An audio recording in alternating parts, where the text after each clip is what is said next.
Hello दोस्तों, welcome to study ISPCS channel. दोस्तों, इस चैनल पर आपका स्वागत है। दोस्तों, 70 BPSC घटना चक्र सीरीज इस चैनल पर चल रहा है और आपको 1 नवंबर तक घटना चक्र के हिस्ट्री, साइंस, ज्योग्राफी, पॉलिटी और करंट अफेयर्स का दोस्तों टॉपिक वाइज जो है इस चैनल पर करवाया जा रहा है। अगर आप पहली बार आए हैं इस चैनल पर तो चैनल को सब्सक्राइब जरूर कर दीजिएगा दोस्तों, और बेल आइकन को प्रेस कर दीजिएगा ताकि मेरा वीडियो का नोटिफिकेशन आप तक पहुंच सके। और वीडियो को दोस्तों लाइक जरूर कीजिएगा। और दोस्तों, इस चैनल पर आप प्लेलिस्ट में जाइएगा, आपको 70 BPSC घटना चक्र सीरीज नाम करके प्लेलिस्ट बना दिया गया है। आप उसमें जाके topic wise history, science, geography, polity के देख सकते हैं सभी वीडियो को जाके। तो चलिए दोस्तों आज इस वीडियो में जो है सुभाष चंद्र बोस और आज़ाद हिंद फौज, इसके बारे में दोस्तों कंप्लीट स्टडी करेंगे। थ्योरी के साथ साथ MCQ करके दोस्तों कंप्लीट अध्ययन करेंगे। तो चलिए दोस्तों शुरू करते हैं। कह रहा है दोस्तों, नेताजी सुभाष चंद्र बोस का जन्म जो है 23 जनवरी 1897 को उड़ीसा के कटक में हुआ था। तो ये याद रखिएगा, सुभाष चंद्र बोस का जन्म 23 जनवरी 1897 को उड़ीसा के कटक में हुआ। उन्होंने वर्ष 1919 में कलकत्ता विश्वविद्यालय से स्नातक की उपाधि प्राप्त की थी और 1920 ईस्वी में वह भारतीय नागरिक सेवा SCS इंडियन सिविल सर्विस में उत्तीर्ण हुए। बाद में उन्होंने इस पद से त्यागपत्र दे दिया और वर्ष 1938 और 1939 में कांग्रेस के अध्यक्ष बने। वर्ष 1939 में कांग्रेस की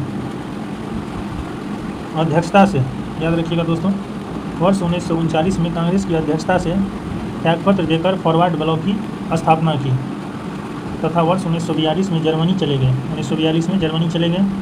उन्होंने वर्ष 1943 में आज़ाद हिंद फौज की कमान संभाली 1943 ईस्वी में।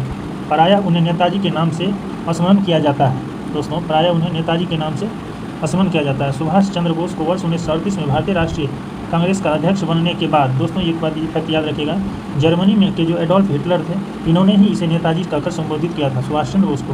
तो क्वेश्चन दोस्तों BPSC में आया हुआ है कि सुभाष चंद्र बोस को नेताजी किस देश में कहा गया, तो ये एडोल्फ हिटलर जर्मनी दोस्तों, नेताजी नाम एडोल्फ हिटलर द्वारा दोस्तों नेताजी नाम से संबोधित किया गया। 1937 में भारतीय राष्ट्रीय कांग्रेस का अध्यक्ष बनने के बाद क्या हुआ दोस्तों, अध्यक्ष बनने के बाद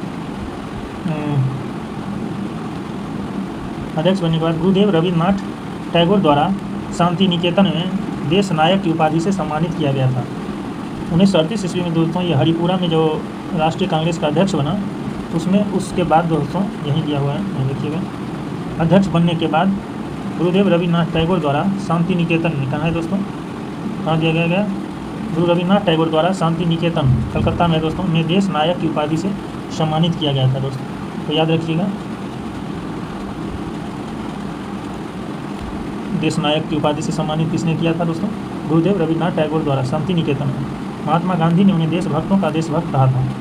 इसने देखा देशभक्तों का देशभक्त महात्मा गांधी ने सुभाष चंद्र बोस को। सुभाष चंद्र बोस 3 अप्रैल 1941 को जर्मनी पहुँचे। 3 अप्रैल 1941 को जर्मनी पहुँचे और 6 माह बाद जर्मन विदेश मंत्रालय की सहायता से उन्होंने द फ्री इंडिया सेंटर का गठन किया, जहाँ से वे आज़ादी के पक्ष में पर्चे छपवाते थे तथा भाषण देते थे।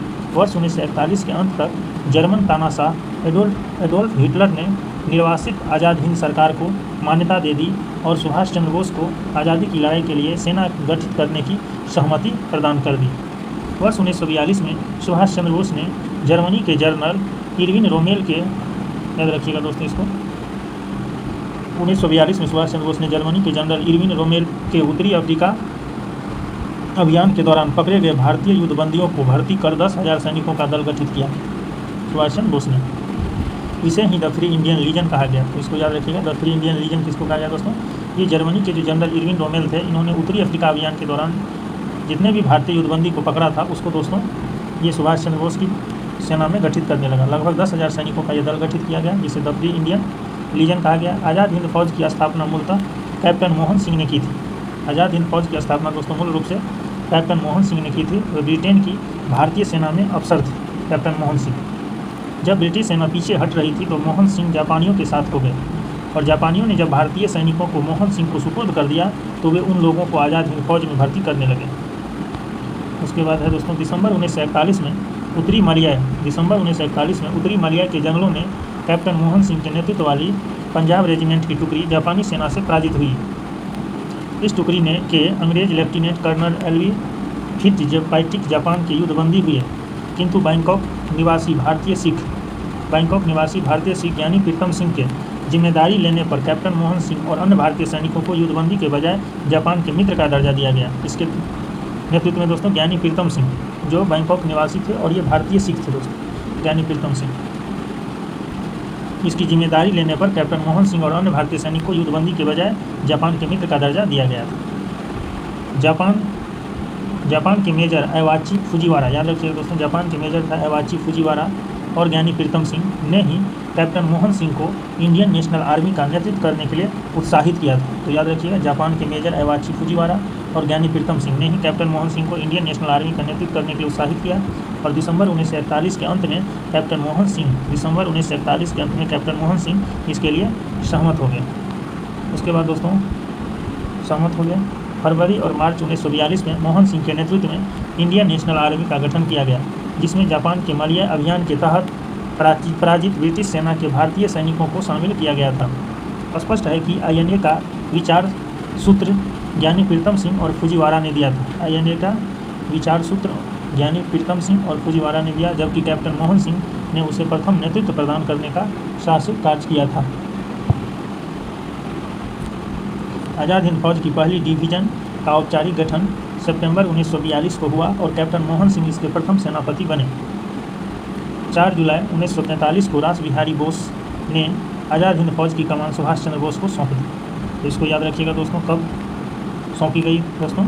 4 जुलाई 1945 को रास बिहारी बोस ने आज़ाद हिंद फौज की कमान सुभाष चंद्र बोस को सौंप दी और 21 अक्टूबर 1943 को सुभाष चंद्र बोस ने सिंगापुर में स्वतंत्र भारत की अस्थायी सरकार आज़ाद हिंद सरकार का गठन किया था। दोस्तों सिंगापुर में, इसको भी याद रखिएगा, क्वेश्चन पूछा जाता है कि कहाँ पर सुभाष चंद्र बोस ने भारत की अस्थायी सरकार आज़ाद हिंद सरकार की गठन किया था दोस्तों? तो सिंगापुर में, याद रखिएगा। 21 अक्टूबर 1943 को सुभाष चंद्र बोस सिंगापुर में स्वतंत्र भारत की अस्थायी सरकार आज़ाद हिंद सरकार का गठन किया था, सिंगापुर में। उसके बाद है दोस्तों आज़ाद हिंद फौज का गठन 4 जुलाई 1947 को सुभाष चंद्र बोस के नेतृत्व में किया गया था। आज़ाद हिंद फौज का गठन 4 जुलाई 1945 को सुभाष चंद्र बोस के नेतृत्व में किया गया था। फौज का गठन सिंगापुर द्वीप पर किया गया था, किंतु तब सिंगापुर द्वीप ब्रिटिश मलय का अंग था उस समय, सिंगापुर द्वीप। और ब्रिटिश मलय में शामिल 3 भाग थे, ये याद रखिएगा दोस्तों। ब्रिटिश मलय में 3 भाग, पहला था फेडरेटेड मलय, दूसरा था अनफेडरेटेड मलय और तीसरा था स्टेटस सेटलमेंट। तृतीय यानी स्टेटस सेटलमेंट के अंतर्गत 4 अलग अलग क्षेत्रों को जोड़ा गया था। वो इस प्रकार है, ये 4 अलग अलग जो स्टेटस सेटलमेंट के अंतर्गत जोड़ा गया था दोस्तों, जो इस प्रकार है। पहला है मलक्का, वर्तमान में मलेशिया का एक राज्य है। मलक्का दोस्तों वर्तमान में मलेशिया का एक राज्य है। दूसरा है डिडिंग दोस्तों वर्तमान में मलेशिया के पेराक राज्य का एक जिला है। मलेशिया के एक पेराक राज्य है दोस्तों, उसका एक डिस्ट्रिक्ट है डिडिंग। और पेनांग जो है दोस्तों, ये वर्तमान में मलेशिया का एक राज्य है। पेनांग दोस्तों वर्तमान में मलेशिया का एक राज्य है। डिडिंग जो है मलेशिया के पेराक राज्य का एक जिला है। और मलक्का दोस्तों मलेशिया का एक राज्य है, यानी 2 राज्य। मलक्का दोस्तों मलेशिया का एक राज्य हो गया, पेनांग भी मलेशिया का एक राज्य हो गया, जबकि डिडिंग जो हुआ वो मलेशिया के पेराक राज्य का एक जिला हो गया। इसके तहत स्टेटस सेटलमेंट के अंतर्गत 4 अलग अलग क्षेत्र, 3 हुआ दोस्तों, एक और क्षेत्र होगा, एक था सिंगापुर, इसको याद रखिएगा दोस्तों। एक था सिंगापुर,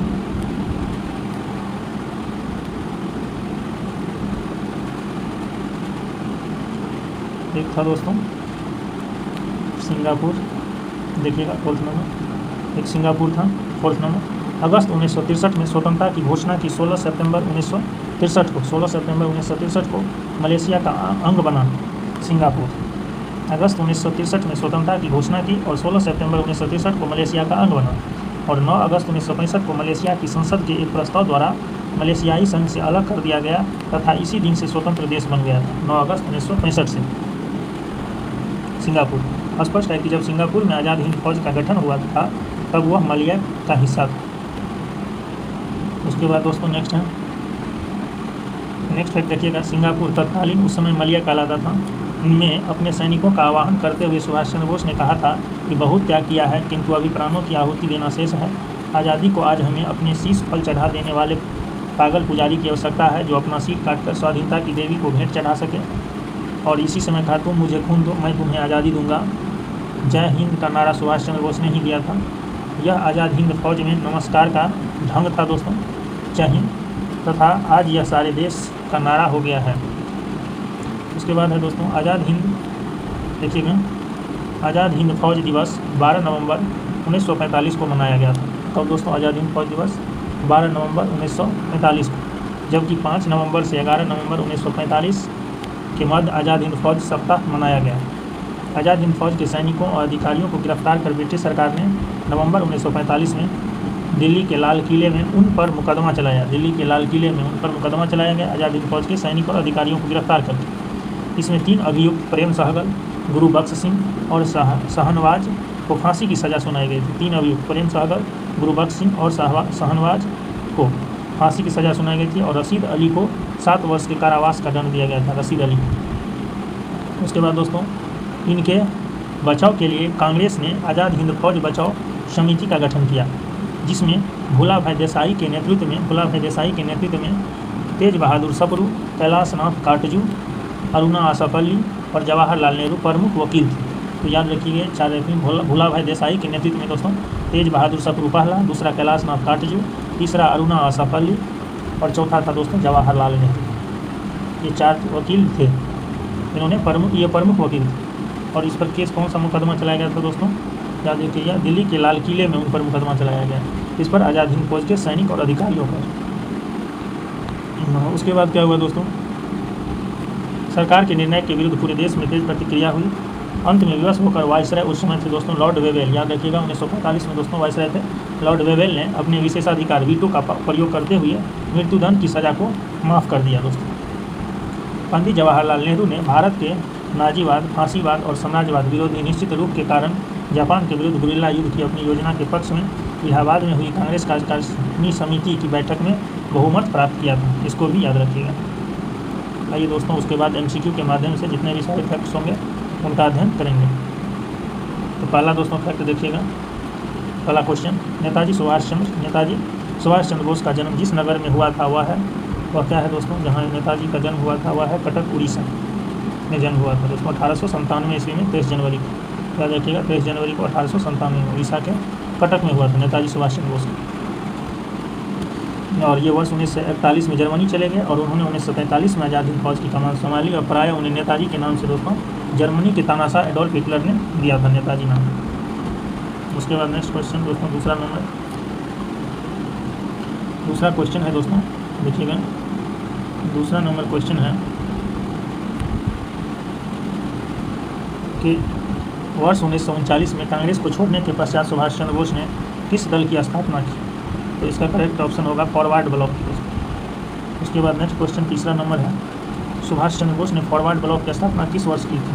1939 ईस्वी में, डी ऑप्शन करेक्ट होगा। उसके बाद दोस्तों 4 नंबर है, फॉरवर्ड ब्लॉक की स्थापना किसने की थी?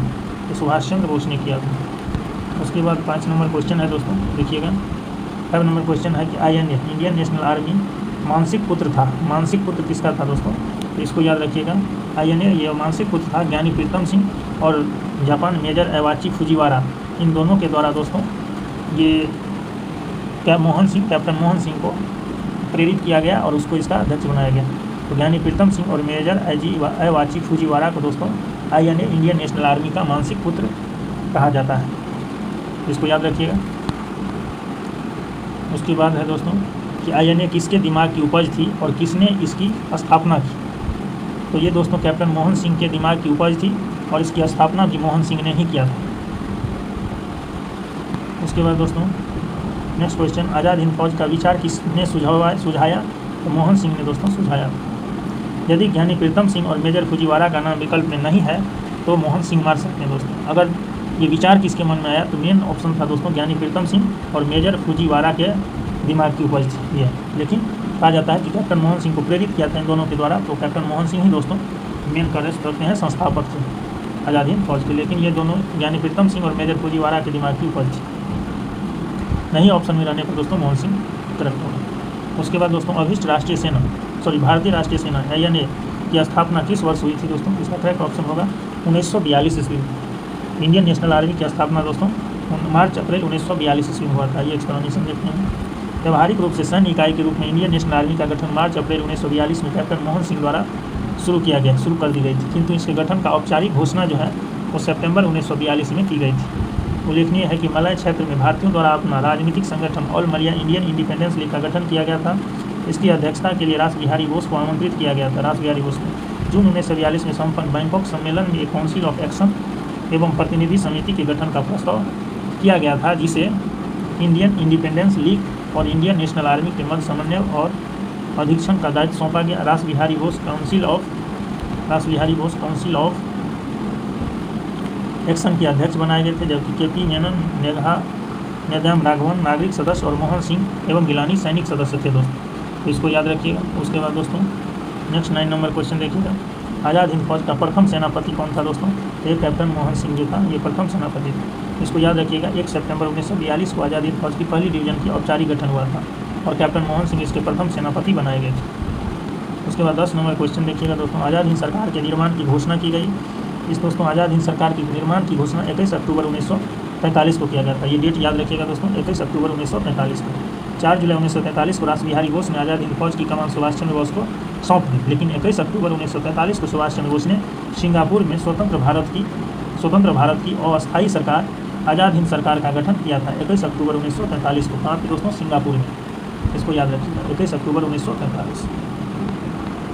उसके बाद दोस्तों 11 नंबर क्वेश्चन। सुभाष चंद्र बोस ने स्वतंत्र भारत की अंतरिम सरकार की स्थापना की घोषणा की थी। स्वतंत्र भारत की अंतरिम सरकार की स्थापना की घोषणा दोस्तों 21 अक्टूबर 1943 को सिंगापुर में, हाँ दोस्तों सिंगापुर में की थी, याद रखिएगा 21 अक्टूबर 1943 को। उसके बाद 12 नंबर क्वेश्चन है दोस्तों। 1943 में आज़ाद हिंद फौज अस्तित्व में आई। 1943 में आज़ाद हिंद फौज अस्तित्व में आई कहाँ दोस्तों? यहाँ ऑप्शन दिया है जापान में, बर्मा में और सिंगापुर में दिया हुआ है दोस्तों, सिंगापुर में या तत्कालीन मलय में। तो ये दोस्तों IAS 2000 ईस्वी में क्वेश्चन पूछा है और DPSC में भी 2001 में पूछ दिया है, तो इसको याद रखिए दोस्तों। उस समय ये मलय प्रांत का भाग था, जिस समय 1945 में आज़ाद हिंद फौज का दोस्तों गठन किया गया। बाद में 1965 ईस्वी में दोस्तों इसको मलय प्रांत से अलग करके सिंगापुर को दोस्तों स्वतंत्र देश घोषित किया गया। तो उस हिसाब से सिंगापुर होगा, लेकिन अगर तत्कालीन मलय प्रांत दिया है दोस्तों, ये मलय हो जाएगा, बी ऑप्शन करेक्ट हो जाएगा। तो इसको बाद दोस्तों ये तो कंप्लीट हो गया। यहाँ दिया हुआ है दोस्तों 1963 को मलेशिया का अंग बना था सिंगापुर। अगस्त 1963 में घोषणा की और 16 सितंबर 1963 को मलेशिया का अंग बना और 9 अगस्त 1965 को मलेशिया की संसद के प्रस्ताव द्वारा मलेशिया संघ से अलग कर दिया गया और इसी दिन से स्वतंत्र देश बन गया दोस्तों सिंगापुर। स्पष्ट है कि जब सिंगापुर में आज़ाद हिंद फौज का गठन हुआ था वो मलय का हिस्सा था। उसके बाद 13 नंबर क्वेश्चन है दोस्तों। किस भारतीय क्रांतिकारी ने सुभाष चंद्र बोस को इंडियन नेशनल आर्मी के गठन में सक्रिय सहयोग दिया था? किस भारतीय क्रांतिकारी ने दोस्तों सुभाष चंद्र बोस को इंडियन नेशनल आर्मी के गठन में सक्रिय सहयोग दिया था? तो इसका करेक्ट ऑप्शन होगा रास बिहारी बोस। ये देखिएगा दोस्तों, रास बिहारी बोस। सुभाष चंद्र बोस जून 1943 में टोक्यो जापान पहुँचे। उसके तुरंत बाद रास बिहारी बोस ने सुभाष चंद्र बोस के पक्ष में भारतीय स्वतंत्रता लीग की अध्यक्षता पद से त्यागपत्र दे दिया। भारतीय स्वतंत्रता लीग पद से त्यागपत्र दे दिया और सुभाष चंद्र बोस को आज़ाद हिंद फौज का सर्वोच्च सेनापति घोषित किया गया। रास बिहारी बोस दोस्तों किसको दे दिया? सुभाष चंद्र बोस को, आज़ाद हिंद फौज। उसके बाद नेक्स्ट है दोस्तों, आज़ाद हिंद फौज का प्रधान कार्यालय कहाँ स्थित है? तो दोस्तों आज़ाद हिंद फौज का मेन ऑफिस या कार्यालय रंगून बर्मा में दोस्तों है। एक्सप्लेनेशन देखिएगा दोस्तों। 1944 में सुभाष चंद्र बोस ने आज़ाद हिंद फौज का प्रधान कार्यालय सिंगापुर से रंगून ट्रांसफर कर दिया। रंगून दोस्तों बर्मा में, म्यांमार में। उसके बाद दोस्तों नेक्स्ट क्वेश्चन है 15 नंबर देखिएगा। 15 नंबर क्वेश्चन है दोस्तों कि किसने कहा था तुम मुझे खून दो मैं तुझे आज़ादी दूंगा? सुभाष चंद्र बोस ने कहा था। उसके बाद दोस्तों 15 के बाद आ जाइए 16 नंबर क्वेश्चन पे दोस्तों। 16 नंबर क्वेश्चन है कि अखिल भारतीय फॉरवर्ड ब्लॉक की स्थापना के लिए सुभाष चंद्र बोस से कौन जुड़े और INA आंदोलन के साथ भी जुड़े रहे? तो इसका करेक्ट ऑप्शन होगा शीलभद्र याजी जो थे दोस्तों। ये बिहार PCS 2016 में पूछा है दोस्तों, ये बिहार स्पेशल का क्वेश्चन है। अखिल भारतीय फॉरवर्ड ब्लॉक की स्थापना के लिए सुभाष चंद्र बोस से कौन जुड़े और INA आंदोलन के साथ भी जुड़े रहे? शीलभद्र याजी दोस्तों, ये बिहार के शीलभद्र याजी बिहार के एक स्वतंत्रता सेनानी थे। इसको याद रखिएगा, जो महात्मा गांधी और सुभाष चंद्र बोस से जुड़े थे। शीलभद्र याजी अखिल भारतीय फॉरवर्ड ब्लॉक की स्थापना के लिए सुभाष चंद्र बोस से जुड़े और INA आंदोलन के साथ भी जुड़े रहे। उसके बाद 17 नंबर क्वेश्चन देखिएगा दोस्तों। 17 नंबर क्वेश्चन है कि भारतीय स्वतंत्रता, याद रखिएगा दोस्तों, भारतीय स्वतंत्रता संघर्ष के दौरान निम्नलिखित में से किसने द फ्री इंडियन लीजन नामक सेना बनाई थी दोस्तों? तो द फ्री इंडियन लीजन नामक सेना जो है दोस्तों ये सुभाष चंद्र बोस ने बनाई थी। IAS 2008 में क्वेश्चन पूछा हुआ दोस्तों। The Free Indian Legion Subhash Chandra Bose ने बनाया था। उसके बाद दोस्तों नेक्स्ट 18 नंबर क्वेश्चन देखिएगा। इनमें से किसने रानी लक्ष्मीबाई रेजिमेंट की स्थापना की थी? रानी लक्ष्मीबाई रेजिमेंट की स्थापना दोस्तों सुभाष चंद्र बोस ने किए थे। आइए एक्सप्लेनेशन देखते हैं दोस्तों।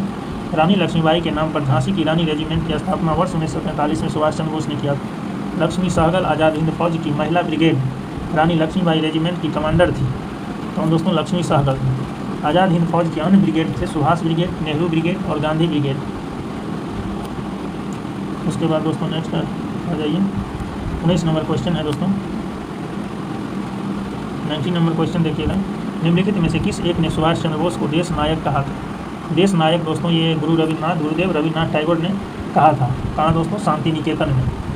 शांति निकेतन कहाँ है? कलकत्ता में। ये देखिए दोस्तों, सुभाष चंद्र बोस को 1938 में भारतीय राष्ट्रीय कांग्रेस के अध्यक्ष बनने के बाद गुरुदेव रविन्द्रनाथ टैगोर द्वारा शांति निकेतन में देश नायक की उपाधि से सम्मानित किया गया था और महात्मा गांधी उन्हें देशभक्तों का देशभक्त कहा, जबकि रविन्द्रनाथ टैगोर दोस्तों देश नायक कहा। उसके बाद 20 नंबर क्वेश्चन देखिएगा दोस्तों। जय हिंद का नारा किसने दिया था? तो सुभाष चंद्र बोस ने ही दिया था। उसके बाद 21 नंबर क्वेश्चन है दोस्तों। आज़ाद हिंद फौज दिवस किस तिथि को मनाया गया था? आज़ाद हिंद फौज दिवस दोस्तों 12 नवंबर 1945 को मनाया गया था। आज़ाद हिंद फौज दिवस 12 नवंबर 1945 को मनाया गया था, जबकि 5 से 11 नवंबर 1945 के बाद आज़ाद हिंद फौज सप्ताह मनाया गया था।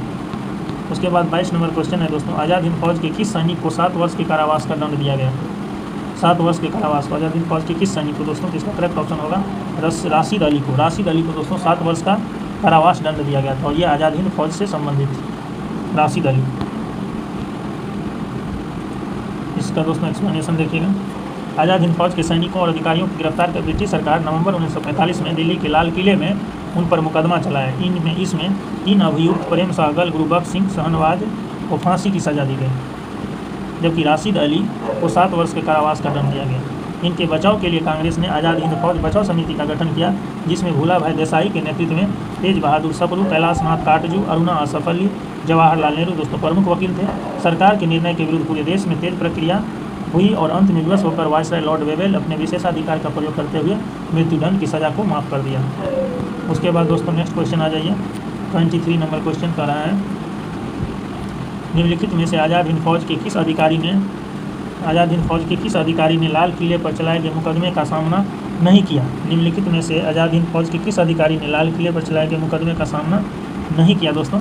इसका करेक्ट ऑप्शन होगा मोहन सिंह, जो इस मुकदमे का सामना नहीं किया था। शहनवाज किया था दोस्तों, प्रेम सहगल किया था और गुरुबख्श सिंह जो है दोस्तों, यही है गुरुबख्श सिंह दोस्तों, इन्होंने किया था, मोहन सिंह ने नहीं किया था। उसके बाद दोस्तों नेक्स्ट क्वेश्चन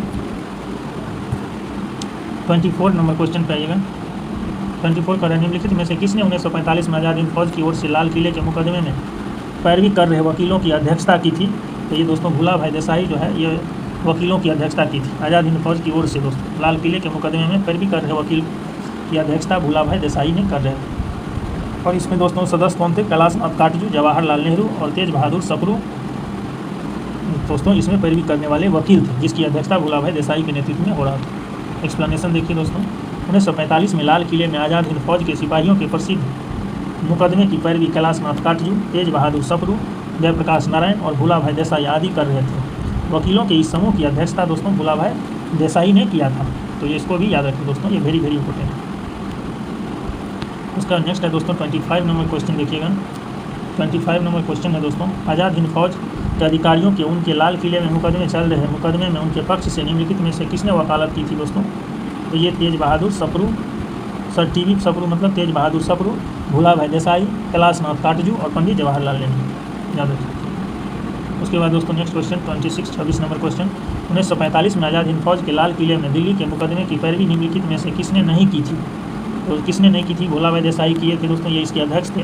पंडित जवाहरलाल नेहरू भी किए थे, कैलाश नाथ काटजू भी किए थे दोस्तों और तेज बहादुर सप्रू भी किए थे। सरदार वल्लभ भाई पटेल ने नहीं किया था दोस्तों, इसलिए सी ऑप्शन करेक्ट हो गया।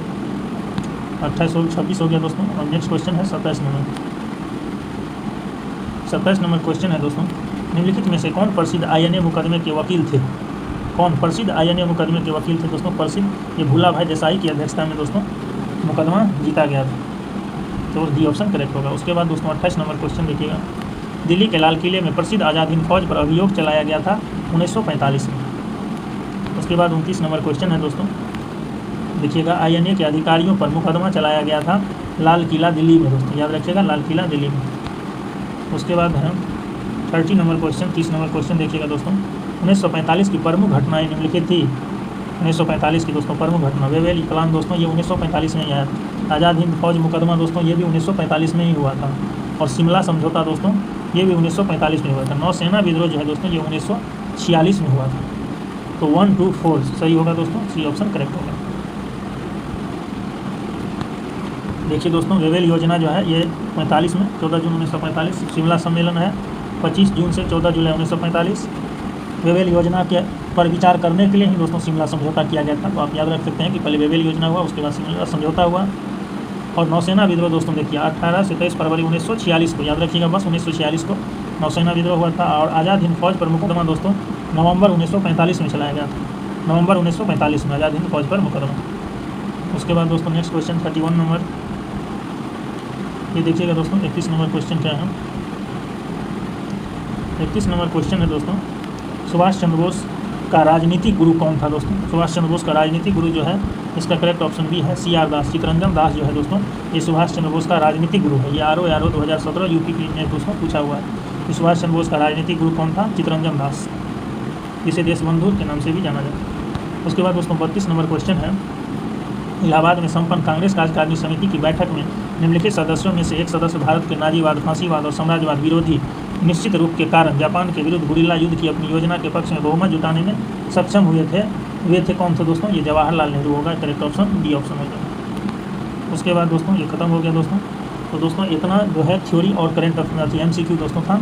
लगभग कितना MCQ दोस्तों इसमें था 32 MCQ था। और थ्योरी भी दोस्तों देखे हैं, तो लगभग कंप्लीट हो गया दोस्तों ये।